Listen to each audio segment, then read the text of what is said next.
Առողջ գեղեցկություն հաղորդումն է ձեր եթերում, ձեզ հետ ես եմ Սիրանուշ Լազյանը։ Մենք շարունակում ենք մեր հաղորդումը Մեդինեզ բժշկական կենտրոնի տնօրեն գեղեցկուհի Մարինա Դալաքյանի հետ։ Խնդրում եմ շեշտել Մեդինեզ բժշկական կենտրոնի բոլոր ուղղությունները, ինչ ուղղություններ ունի կլինիկան։ Ես արդեն նշեցի, որ մեր կոնցեպտը էսթետիկ բոլոր ծառայությունները մեկտեղելու կոնցեպտն է եղել։ Մեր հիմնական ուղղություններն են պլաստիկ վիրաբուժական ուղղությունը, դիմացնոտային վիրաբուժությունը, ստոմատոլոգիան, էսթետիկ գինեկոլոգիան, էսթետիկ կոսմետոլոգիական առանձին ծառայությունները, մաշկաբանական ծառայությունները, տեղում ունենք սեփական լաբորատորիա։ Վերջերս ստացել ենք նաև նոր ուղղություններով լիցենզիաներ, դա անոթային վիրաբուժությունն է եւ լոր, այսինքն քիթ կոկորտ ականջաբանական ուղղությունն է, այսինքն նպատակ ունենք ծառայությունները հնարավորինս այն ամեն ինչը կապված է էսթետիկայի հետ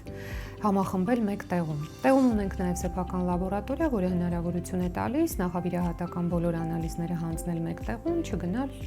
տարբեր կենտրոններ, հետո հետ գալ այստեղ։ Եվ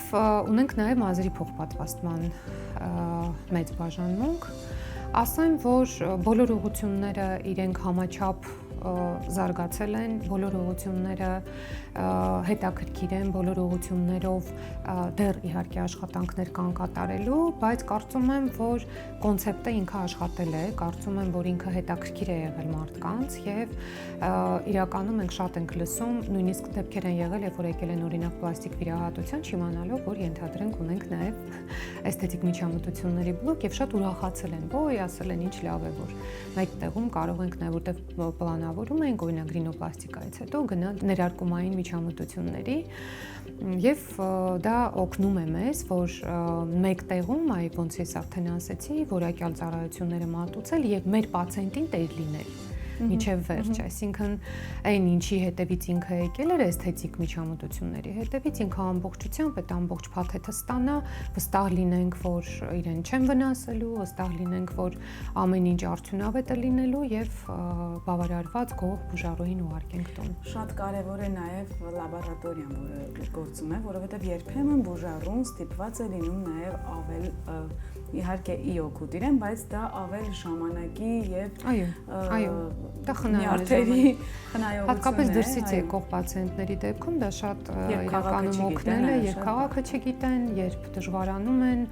իհարկե մենք այդ դեպքերում էլ ենք ամբողջ այդ փաթեթը ունենք ու իրենց դիմավորում ենք, տեղավորում ենք հյուրանոցում, բերում ենք վիրահատում ենք, ճանապարհում ենք տուն։ Բայց այո, դա այս ամբողջ կոմպլեքսը օգնել է, որ բոլոր էսթետիկ ծառայությունները մեկ տեղում վիճակը իրոք լինի արդյունավետ։ Հիմա պետք է խոսենք շատ բոլորին անհանգստացնող հարցին, որովհետև վերջերս պլաստիկ վիրաբուժության մահվան ելքերով դեպքերը շատացել են։ Ես ուզում եմ լսել ձեր կարծիքը ինչու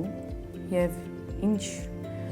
ինչի հետևանք է այս ամենը, ինչպես պետք է խուսափել այդ ամեն ինչից։ Գիտեք, իրոք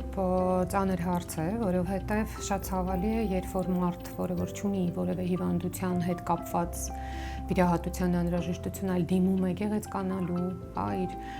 խնամված տեսքը վերականգնելու եւ այլն միջամտության եւ դրա արդյունքում մահ է գրանցվում, դա իրոք շատ ցավալի է։ Ես կդժվարանամ ասել պատճառը ինչն է, որովհետև շատ բազմազան են պատճառները։ Բժշկական սխալից ընդհանուր միջև հետվիրահատական խնամք, հետվիրահատական վերականգնում եւ այլն։ Ընթացք անեստեզիոլոգիական սխալ դա կարող է լինել օրգանիզմի, պացիենտի օրգանիզմի թաքնված հիվանդությունների արդյունք, որը որ ինքը անամնեզում չի նշել, օրինակ ինֆորմացիան չի տրամադրել, իսկ բժիշկը դա չի կարող իմանալ, որովհետև դա պացիենտի կյանքի պատմությունն է, որտեղ նման դեպքերի արդյունքում էլ է եղել իմ տեղեկությամբ մահվան դեպք։ Հետևաբար, իհարկե, այս բոլոր գործերը իրանք ենթակա են մանրամասն հետազոտության, համապատասխան մարմինները ես վստահ եմ դրանով զբաղվում են։ Ինչն է այստեղ շատ կարևոր իմ կարծիքով, որպես ոլորտի մարդ, որպես մարդ, որը որ ամեն օր առերեսվում է, պացիենտների հետ, որոնք դիմում են պլաստիկ վիրահատությունների, շատ կարևոր է մանրամասն հետազոտությունը մինչև վիրահատվելը։ հաշվի առնելով, որ այո, պացիենտը կարող է թաքցնել որոշ ինֆորմացիա։ Մենք ունեցել ենք շատ դեպքեր, երբ որ օրինակ եկել են քթի պլաստիկ վիրահատության, ասել են մենք վիրահատվում ենք առաջին անգամ։ Բայց արվել է հետազոտություն կամ վիրահատական սեղանին տեսել են, որ քիթը վիրահատված է առնվազն 1 անգամ, հա։ Այսինքն այսպիսի դեպքերից խուսափելու համար հարկավոր է, որպեսզի մանրամասն հետազոտվի պացիենտը իր ամբողջ հնարավոր եւ անհնար տվյալներով։ Երկրորդը շատ կարեւոր է, որ կենտրոնը, որտեղ դիմում են վիրահատության, բժշկի մասնագիտական որակները ստուգվի։ Ես կոչ եմ անում իդեպ բոլորին, միջև վիրահատվելը մի ամաչեք։ Հարցրեք բժշկին իր մասնագիտական կրթության մասին։ Դուք իրավունք ունեք դա անելու, դուք իրավունք ունեք պահանջելու իր դիպլոմը։ Դուք իրավունք ունեք հետաքրքրվելու տվյալ բժշկի մասին, հա, իմանալու օրինակ տվյալ բժշկի մոտ մահվան դեպքեր երբևէ եղել են թե չէ, կամ լավ մահվան չէ անբավարարված, որովհետև եթե բժշկի անվան հետ կապվում է որևէ բան, դա թաքցնել հնարավոր չէ։ Երկրորդը անպայման ճիշտ ընտրել կենտրոնը, որտեղ վիրահատվելու եք։ Հետաքրքրվել արդյոք ունեն վերակենդանացման բաժանմունք։ Ով է անեսթեզիոլոգը։ Ինչ նյութերով է իրականացվելու անեսթեզիան, նարկոզը, հա, այսպես ասված։ Հետվիրահատական խնամքը ինչ է ենթադրում, ինչ պրեպարատներ ինքը պետք է օգտագործի, հա։ Այսինքն, այստեղ երկու կողմ կա, եւ բժշկի պատասխանատվության կողմը, որ մանրամասն պացիենտից տվյալներ ունենա, նախավիրահատական ամբողջ անալիզների կոմպլեքսը անցկացնի, հետո նոր որոշի վիրահատել թե չէ, եւ երկրորդը պացիենտի կողմը, ով որ պետք է հետաքրքրվի այդ բժշկով, այդ բուժկենտրոնով, հա, ամբողջ ինֆորմացիան հավաքի, որովհետև սա այն վիրահատությունը չի, որը պետք է անել հենց այսօր ու հենց հիմա։ Իրան կարելի է անել պլանավորված, երբ որ հարմար լինի, երբ որ ճիշտ լինի, երբ որ ժամանակը լինի։ Ես կարծում եմ, որ այս որոշակի պայմանները պահելու դեպքում մենք կունենանք որոշակի արդյունավետություն, իդեպ ասեմ, որ այդ դեպքերից հետո կտրուկ նվազում են դիմումների թիվը, այսինքն մարդիկ, ովքեր որ օրինակ պլանավորում էին պլաստիկ վիրահատություններ, մեզ մոտ էլ է եղել նման դեպքեր, երբ որ հրաժարվել են, քանի որ օրինակ ինչ որ ուրիշ կենտրոնում, ինչ որ ուրիշ բժշկի մոտ եղել է դեպքը։ Դա հասկանալի է, դա բացատրելի է, որտեղ մարդկանց մոտ վախ է առաջանում։ Բայց դա պատճառ չէ, որ պետք է հրաժարվել այդ ցանկությունից, որովհետև երբեմն պլաստիկ վիրահատությունը դա գեղեցկության մասին չի։ Դա նաև ֆունկցիոնալ, օրինակ, քթի դեպքում շնչառության մասին է, հա, ֆունկցիոնալ քթի մասին է։ Միջնապատի խնդիր է մարդուն չի շնչում, պետք է վիրահատել, որ հարցը լուծվի։ Օրինակ բլեֆարոպլաստիկայի դեպքում դա ծանրացած կոպերն են, որը ցուցումով վիրահատություն է։ Հետևաբար պետք չէ վախենալ, պետք է զգուշանալ, այո, եւ դա երևի թե նաև մարդկանց նույնպես գործոններից մեկը կլինի մարդիկ, որ ավելի սթափ եւ ավելի ուշադիր լինեն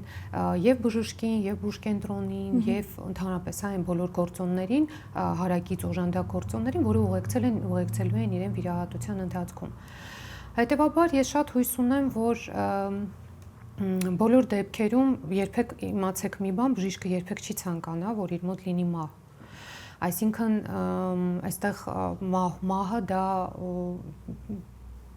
արդյունք է ինչ որ մի սխալի, արդյունք է ինչ որ մի թերության, ինչ որ մի բաց թողման, որը պետք է հասկանալ հնարավորինս ինչը կարող է լինել եւ կանխել։ Եվ երկրորդ խումբ գործոնները դա ոչ միշտ է պետք տվյալ պացիենտին վիրահատել։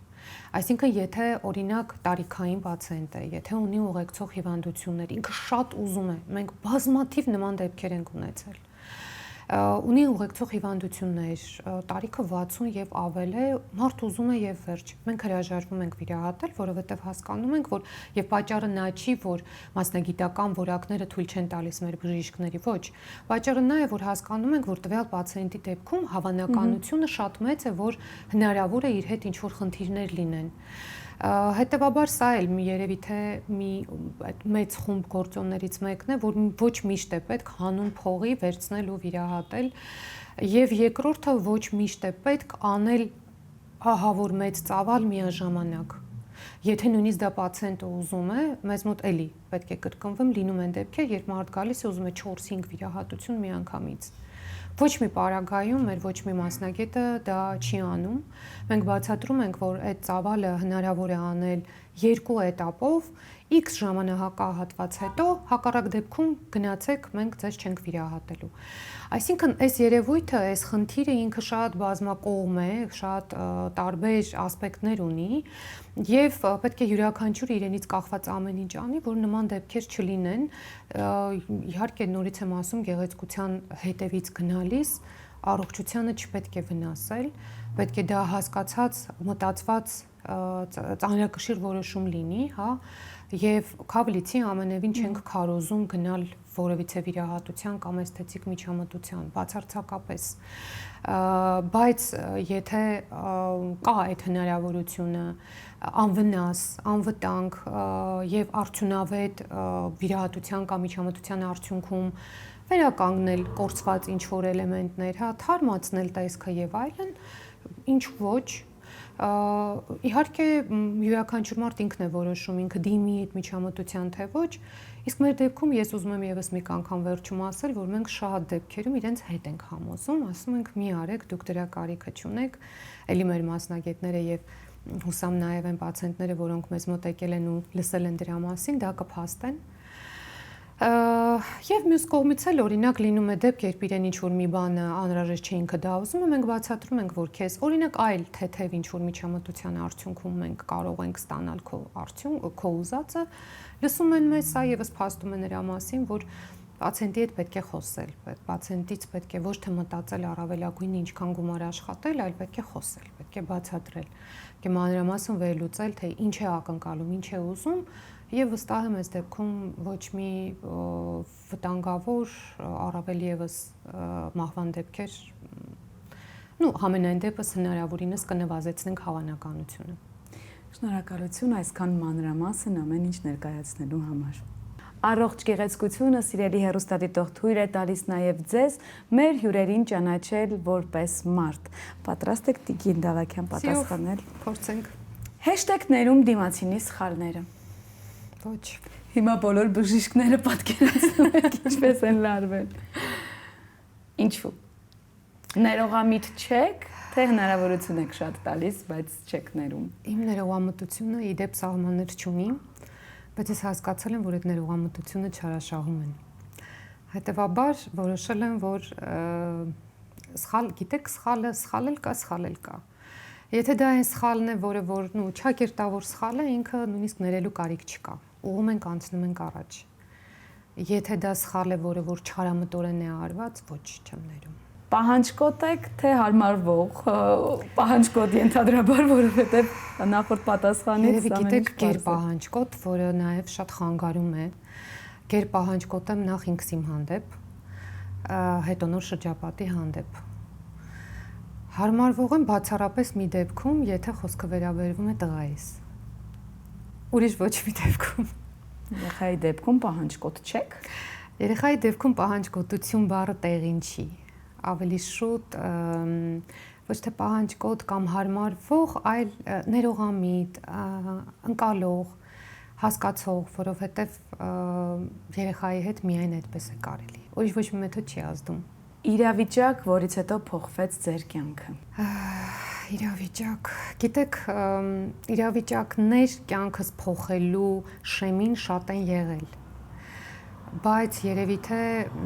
վերջին ամենակարևոր իրավիճակը, որը բերեց հենց այս մտքին, դա մի հատ շատ հետաքրքիր միջավայրում լրիվ այլ զրույցի արդյունքում մտքի հաստատման փաստներ, որը տեղի ունեցել Մոսկվա քաղաքում, գործնական հանդիպման զրույցի ժամանակ, որը բոլորովին ուրիշ բանի մասին էր։ Չգիտեմ ինչն էր պատճառը, որ այդ պահին իմ մոտ այսպես միտքը եկա, որ պետք է գնալ Երևան եւ բացել բժշկական կենտրոնը վերջապես։ Հիմա կդժվարանամ հիշել մանրամասները, ինչը ինձ բերեց դրան, բայց միշտ այդ կտորը այսպես տպավորված է մեջս, որ դա եղել է այն ռուսերեն ասած переломный момент, այսինքն այդ պահից սկսած իմ մոտ այդ գերնպատակը, գերմիտքը առաջացավ, որը 2 շաբաթ անց սկսեց արդեն իրագործվել։ Եվ փառք Աստծո, որ իրագործվեց։ Երևի թե։ Հետաքրքիր է, Այո, պահանջկոտ եւ շատ խիստ կինը մեկ հարցից հետո, որդու հետ կապված հարցից հետո դարձավ շատ փխրուն եւ ժպիտով, փաստորեն կարելի է համարել, որ ձեր թույլ կողմը ձեր որդի։ Գիտեք, ինքը ոչ միայն իմ թույլ կողմն է, նաեւ ուժեղ կողմն է, որովհետեւ դու հասկանում ես, որ ունես մարդուկ, հանուն որի կարելի է ապրել։ Որովհետև արժեքները շատ փոխվող են, տարբեր են, իմ կարծիքով բոլորը անխտիր, անկախ սեռից եւ տարիքից մեր հեռուստադիտողները կհամաձայնվեն, որ երեխան անգնահատելի արժեք է, երեխան ոչ մի բանի հետ համեմատելի չէ, երեխայի հանդեպ սերը ենթակա չէ որևիցե դասակարգման, ինքը չի կարա լինի ուժեղ, ինքը չի կարա լինի քիչ, ինքը կա ու վերջ։ Հետևաբար ինքը եւ իմ թույլ կողմն է եւ ուժեղ կողմն է, թույլ է, որով թույլ կողմն է այն բանով, որ երբեմն չարաշահում է իմ համբերությունը։ Գիրք, որը կարդալուց հետո որոշ իրավիճակների հանդեպ փոխեցիք ձեր կարծիքը։ Գիտեք, նման գրքերը շատ են, բայց այս պահին երևի թե Մարկեսի 100 տարվա մենությունը, որը կարդացել եմ առաջին անգամ, երբ որ բժշկական համալսարանի առաջի կուրս էի ընդունվել, եւ վերջի անգամ կարդացել եմ մոտ 1.5 տարի առաջ։ Երկուսն էլ իմ համար այսպես կտրուկ անցումային փուլեր էին, որովհետեւ իրականացել էր իմ երազանքը, բայց այն ժամանակ պատկերացումները եւ գրքից անալիզը ուրիշ էր։ 1.5 տարի առաջ, երբ որ նորից կարդացի, էլի կար իրադարձություն, որը ինձ ստիպեց դրան անդրադառնալու։ Եվ հասկացա, որ կյանքում կարևոր է ոչ թե նյութական որևիցե բանը, այլ հոգեկան արժեքները, որը հասարակության հիմքն է, որը մարդկանց համախմբող երևի թե միակ գաղափարախոսությունն է, որովհետև ոչ մի արժեք, ոչ մի չափելի արժեք ինքը չի կարող մարդկանց պահել իրար հետ։ Այդ արժեքները պիտի լինեն անչափելի, իրանք պետքա լինեն անգրկելի ու իրանք պետքա լինեն անտեսանելի։ Իմ համար երևի թե դա էր, որովհետև այդ ժամանակահատվածում ես երևի թե կարիք ունեի որոշ բաներ վերափոխելու, վերապրելու, հասկանալու եւ չգիտեմ, իսկապես չեմ կարող բացատրել ինչի հիշեցի Մարկեսի այդ ստեղծագործությունը, վերցրեցի ու կարդացի, իսկ գրքեր կարդում եմ ամեն օր, պարտադիր երեկոյան քնելուց 20 րոպե առաջ, շատ սիրած հեղինակներ ունեմ, շատ սիրած ստեղծագործություններ ունեմ, ունք մեծ սիրով ու մեծ կլանումով կարդում եմ։ Ինչ չեք անի երբեք։ Երևի թե չեմ դադարի պայքարել ու չեմ հանձնվի։ Ինչն է ձեզ բարկացնում եւ աշխատանքում եւ տանը։ Տարբեր բաներ են բարկացնում աշխատանքում եւ տանը, աշխատանքում բարկացնում է երևի մարդկանց անպատասխանատվությունը։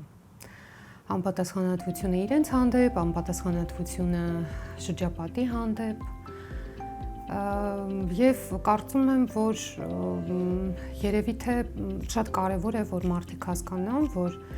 ցանկացած իրավիճակ ինքը ունի ամենակիչը 3 լուծում։ Եվ անելանելի իրավիճակներ չեն լինում։ Երբեմն լինում են իրավիճակներ, երբ որ մարդիկ օրինակ իմ դուռը բացում են, վերջ, ինչ են անում, ոնց պետք է լինի եւ այլն։ Լսելուց հետո առնվազն 3 տարբեր ճանապարհ, լավ գոնե 2-ը ցույց տալիս եմ եւ ստացվում է։ Դա է բարկացնում, բայց երևի թե դա էլ է արդեն մարդկային է, հա, որովհետեւ մարդիկ ոչ միշտ են կարողանում արագ կողմնորոշվել, բայց այ անպատասխանատվությունը ինձ կարող է հունից հանել։ Մարինա Դալաքյանը աշխատանքից կհեռացնի նույնիսկ ամենաբարձր որակավորում ստացած մասնագետին, եթե անցնի բարոյականության նորմերը, եթե չարաշահի բարոյականության նորմերը եւ չարաշահի վստահությունը, չարաշահի ազնվությունը, չարաշահի բարյացակամությունը, որ իմ կյանքում էլի եղել է,